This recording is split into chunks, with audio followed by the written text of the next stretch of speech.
But yeah, Final Fantasy, a lot of RPGs in general is a good answer. It's not that I don't like them, but 9 times out of 10 I don't have time for them, except where I've got a big block of nothing to do when I really need to detox, and then I just play Skyrim. What's up? Since you spent, if I recall correctly, 3 years in Japan, focused mostly around the teaching. Right. What would you recommend, say, for somebody who wanted to spend maybe like half a year to a year in Japan? It's not long enough, unfortunately. It takes a year, it takes a complete full year to get fully adjusted to Japanese lifestyle. That's why when I got to the JET program, everyone suggested that I stay for longer than a year. Because your first year is going to be miserable. Life in Japan ain't fun, kids. Like, there are good aspects about it, but you will be alone. You will be lonely. You will be desperate to get back to some of the things that you love, because it will not be there. All the anime and all the manga and all of the food, all of the whatever, all of that in the entire country will not make you feel less lonely. And what's sad is because that's no one's fault.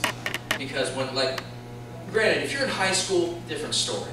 Because kids come home, and unless they're going to Juku and have, like, freaking tiger parents, they're going to have time to hang out with you. When you're my age, like, when you go over and you just finish college, like, within the JET program, you're going to be hard-pressed to find Japanese friends. Your best friends are going to be the other Jets, because they're going to have the same time frame as you. They've got basically the same job as you. I had a DDR crew that I palled around with. I love those guys to death. There were like 7 or 8 of them. They gave me my first maid cafe experience, which I will unfortunately never forget. I got to see them maybe once every 2 months. Once every 2 months. I tried hooking up with a girl there because I was single at the time. Don't do that. Okay. Who else? What's up? I love the comment that you made in one of your videos saying that even the Japanese think Final Fantasy is done too Japanese. Yes. For those who don't know, what exactly does that entail, and what does Square Enix need to do to kind of help themselves out in the West besides re-releasing 7? They don't need to re-release 7.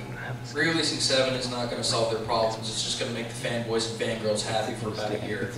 What they need to do is do what my bro Inafune is doing, and realize that they need to design games with more than just their Japanese audience in mind. Hang on a second, like this. Every Square Enix game that I've played that was an RPG, except for Bravely Default, and even then there's a couple times, it is just Japan. Final Fantasy VII was just Japan. Final Fantasy VIII was even more just Japan. Final Fantasy IX was one of their big breakaways, and I guess it didn't do as well as 7 or 8 did, so they're like, oh, we gotta go back to Japan. 10 was nothing but Japan in its entirety, from clothing to attitudes to perception. But you guys want to know why everyone in Final Fantasy X dresses like an idiot? Because a lot of people in Japan dress like an idiot. That's why I don't go to Tokyo, because they got weird fashion. I saw this girl, and this was in not Yokkaichi, this was back in Yokohama, which was like a mile away from there. This girl, it's August, it's hot, okay? She has a wool cap, a jacket, a overshirt, an undershirt, really thick socks, leggings, and really, really small tight shoes. I have nothing. Like, that's the most uncomfortable crap ever. And granted, not everyone's like that. No. It's actually a very small minority. But there is some weird fashion in Japan. Right now, one of the things that's really in is what they call cute old person, where girls will get geriatric, male geriatric at that, and it's cute. I don't know why. If you know, okay, who here does not know what ganguro is? That's absolutely okay. Ganguro is basically the style of makeup where you've got the fakest, weirdest black tan ever, and then you've got white around your eyes, and you've got big old white lips. I don't get it. I think it's stupid looking, but I mean that's where cultures kind of cross around, so I can't judge. Who else? I think you had one. Yeah. What was your biggest culture shock going to Japan? The loneliness, actually, I think, because I didn't anticipate that. I knew going in that there were a lot of people that worked really late, but I thought that that was for like family folk. Apparently not. As soon as you get out of high school, you basically are toiling your life away. And if you're not at work, 9 times out of 10, you're going to be over with your colleagues, drinking until like 11 o'clock at night, never see your kids, barely see your wife, and that's why there's a giant upheaval of gender social norms in Japan right now, and it's messed up. Who's next? What's up? While you were in Japan, what was your favorite pastime? Be it movie, book, or video game? I built a lot of model kits.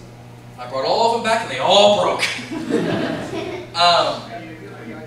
Model kits, it's really fun because it's very much precision, it's very much detail, it's very Japanese in that sense. But at the same time, it was something to do with my hands that occupied a lot of my time because I spent a lot of time alone. So, but yeah, and it's a huge pastime in Japan. Even if it's not even have to be gunmen. People put tanks together. People put trains together. You know, the whole model thing. I really do think came from Japan. So, who's next? Anyone that wants to ask a question who has not? Go for it. Just your comment about the fashion in Japan reminds me. What do you think of the whole? Never played it. A lot of people want me to play it. I really don't want to because that fashion thing drives me nuts. You guys gotta understand. Like, okay, so World Ends with You. Now, correct me if I'm wrong, but a lot of your stats, a lot of your abilities are based upon what you wear, correct? And what you wear in certain districts will give you different abilities. Is that correct? That's real life. Certain districts are specifically for certain fashions. I think that's dumb. But I mean, that's because I'm American. Jeans, t-shirt, you guys in Canada understand this concept of being comfortable and wear what you want because you want to.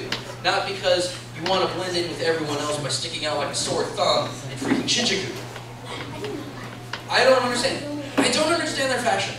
And that's not to insult anyone personally over there, because I knew some people, I knew some Gakudo girls that were a ton of fun to be around, but the whole focus on exterior presentation, whether or not you're being ironically good looking or not, something I never understood and something that drove me crazy.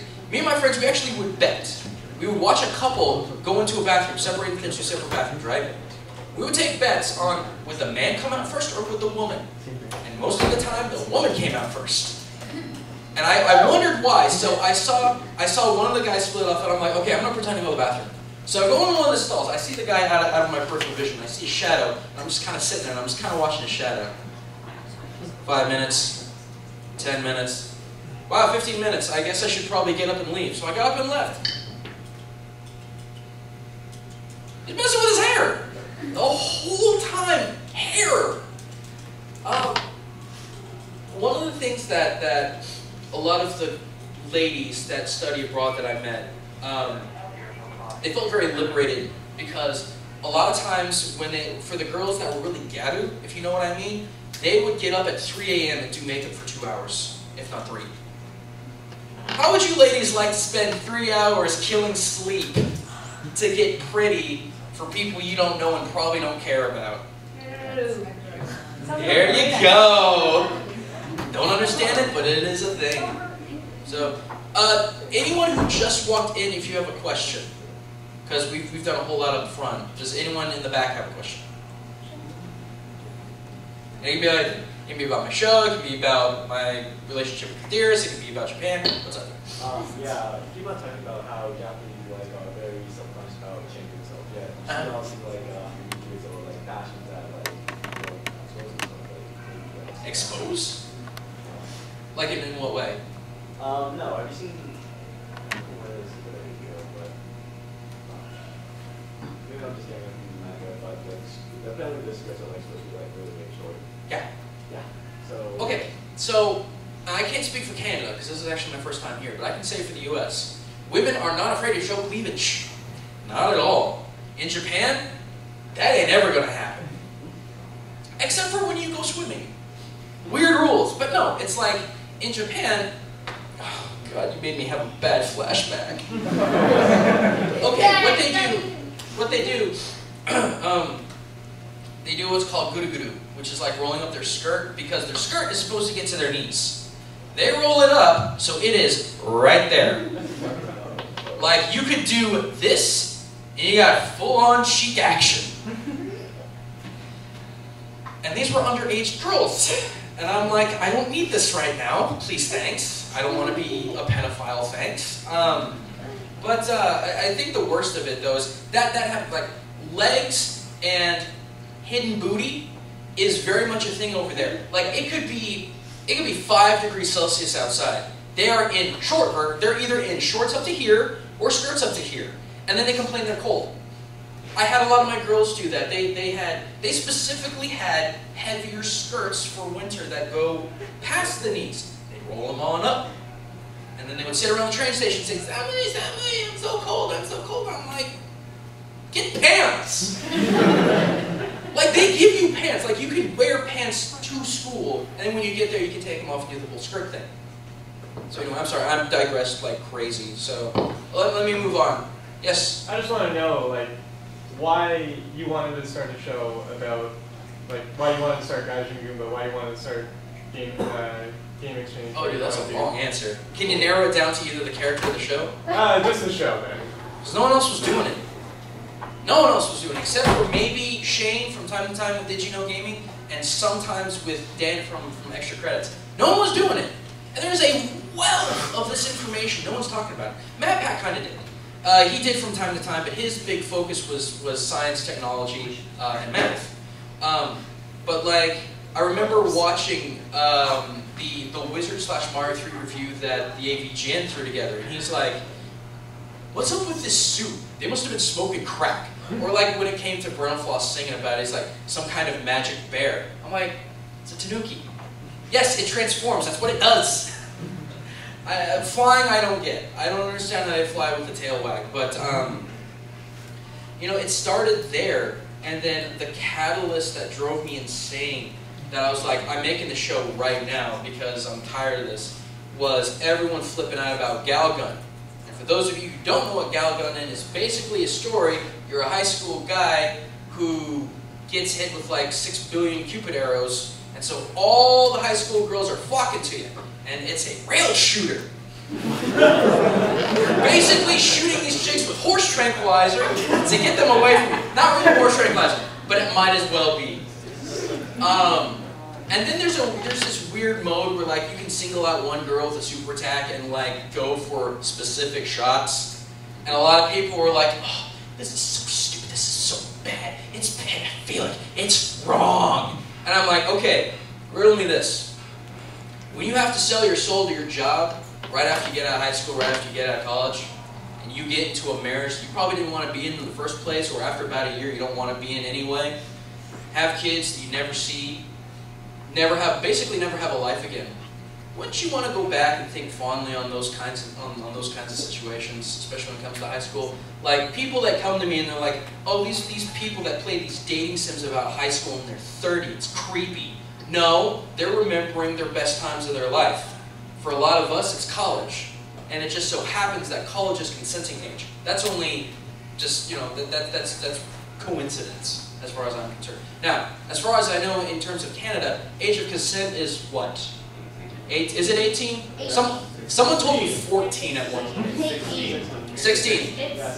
It's Okay. 14 if you're under 18 and 16 if you're over 18. So, all the Americans that I know that would be like, your consenting age is 16? That's gross. That's wrong. It's 2 years.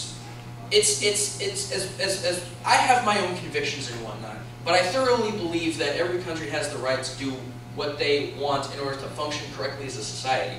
Japan is being one of those. There's a multitude of reasons why we keep making pedophilia jokes about Japan, but no one understands really why. And that's what got me started doing Game Exchange Hardcore. Originally, I just wanted to talk about the Triforce being part of the Hojo clan's crest, the stuff in Mario 3, and how King Dedede is basically wearing a royal kimono. That's what I wanted to start with, But then Screw Attack blew up with all this talk of, oh, Galgun, that's so wrong. I'm like, Mortal Kombat. Case closed. That game is so messed up in my mind. If I had to choose between over-violence and over-sexuality, I will take the latter any day of the week, because it at least makes sense in the most the most primitive biological scientific way. Sorry, I didn't mean to go off on a weird tangent with that. It's just, it drives me nuts the way that people don't think about these things. No one makes an attempt to talk about the different cultural references in gaming, and that's why I'm like, I'm making a show out of it. No one else is doing it. I know it's going to succeed. So, anyway, let me check the time. Okay, we got 9 minutes. I'll make these quick. Sims guy. Alright, so you're talking about extra credits and stuff like that. And they've done an episode on the relationship between the characters and their weapons. Oh. And I was wondering if you had any comments on that. I wish I did that episode first. And also, have you ever considered like doing any crossover or any kind of talking with them? I actually tried to do a crossover with them, and we kept butting heads, so I gave up. Okay. Not their fault, not our fault. I was just like, eh. But something that they omitted, either on purpose or by accident, whatever, or maybe they just didn't have time. They talked a lot about the differences between characters and weapons, where in Japan, the weapon is a part of the person, which dates back to old samurai spirit, i.e. the katana, the wakizashi, equating to your soul and your honor, respectively. It was you. That's why if you ever stepped over someone's daisho, which is their katana and wakizashi, they'd probably kill you. Like that. One thing that, and how, at least in the US, because of our gun culture, the gun was seen as a tool to give power to underpowered people to conquer very, very, almost impossible enemies. When it came to our Revolutionary War, it was the gun and the Minuteman and the farm boy that made our independence happen. I will never forget that. And then when it came to the Wild West was civilized with the bullet and the end of the gun. People lived and died by the gun, and that's the similarity that they didn't talk about that I thought was really cool. Sheriffs, old sheriffs were very much like samurai back in the day, because the Wild West was a very violent place. It was a very violent place. People died. I mean, we make jokes about how often people die from gunshot wounds and things of that nature. Same thing with samurai. Samurais died all the time. They didn't know when their death was coming, but they constantly prepared for it. That's why they constantly also compared their lives to sakura blossoms, because those things die in like a week and make a huge mess. But that's the similarity I wish they had talked about, because it was all about the law of the weapon. And that's something that both sides can relate to. It's actually something I was able to talk about my kids with, and they really loved it. So, yes? Have you ever considered delving into Canadian culture? If you have, Yeah, I tried twice and y'all let me have it. Mayor Hugger. No. To be fair, it was the French Canadians, though, and as I understand, yeah, as I understand, most Canadians do not like the French Canadians because of their elitist attitude. I actually ran into one French Canadian, and I said that, and they were like, "No, we're not like that." Whatever. No. Okay. So, who remembers my Mega Man 6 episode? Who remembers me talking about Blizzard Band? Who remembers me saying specifically, we're talking about the Yukon? Yes. And what happened? Canada still let me have it anyway. We're not all ice and snow and forests and bears. I know, that's why I said Yukon. Like, just comment after comment after comment after comment. We're not ice, we're not ice, we're not ice. I know. I specified. And the other one was the Pokemon X and Y episode. Now, granted, originally Game Exchange, which was at that time called Gaijin Gamer, was only going to be talking about Japan because I have very intimate, extensive knowledge about Japan, not so much with other parts of the world. But I thought it was worth doing to hit other parts of the world to make people feel inclusive and to better myself and my understanding. And then I got to France. And I got to Paris. And then we got to Luminos City. So the big similarity here is that Luminos City is Paris, both conceptually, geographically, etc. But one of the big points I talked about was it being called the City of Light, which Luminos City might as well be called the City of Light, in metaphorically speaking, because of all the advances of science, technology, and especially the arts, but also literally. For those, I'm probably going to mispronounce it again, but the Champs-Élysées, which is the big thoroughfare that was one of the first in Europe to ever utilize just massive amounts of lamplight, and I pronounced it Champs-Élysées with the S, and I had 50 to 100 comments saying, "There's no S, it's Champs-Élysées," and even some people were like, "There's no day, it's like Champs-Élysées." I'm like, where were you? Because I did an open call for people. I'm like, I don't understand French language very well. I need help with pronunciations. No one came. You know what's really ironic? When I got to the Islamic stuff and the Middle Eastern stuff that's supposed to be really controversial, those people came out in droves to help me. And that's something that I'll never freaking forget. So anyway, I think we got time for maybe one or two more. Who hasn't asked one yet? Sir in the back. Yes. Have you ever thought about doing something of maybe Egyptian, like ancient Egypt or anything? Yes, but I don't really. Here's the problem: is that either there's not enough there, or the references are too obvious. Like I could talk about Mario 3 and there being pyramids. That's kind of it. What about the connection to Pooh's from Earthbound? His meditation to the story of Osiris. I could probably look into that. I've never played Earthbound. Please don't kill me, people. I'm not saying it's a bad game. I just never had to play it. By the time I had the money to buy it, it was gone. And I know I can get it on the Wii U, but I don't have the time to play another RPG. I just don't. But I will say this. Spoilers. The Sheik eye, the big eye thing. I think that was based off of the Eye of Horus. Oh, yeah. I don't quite know where else to go with that, but that's just a thought. Or a game theory. Thanks for watching.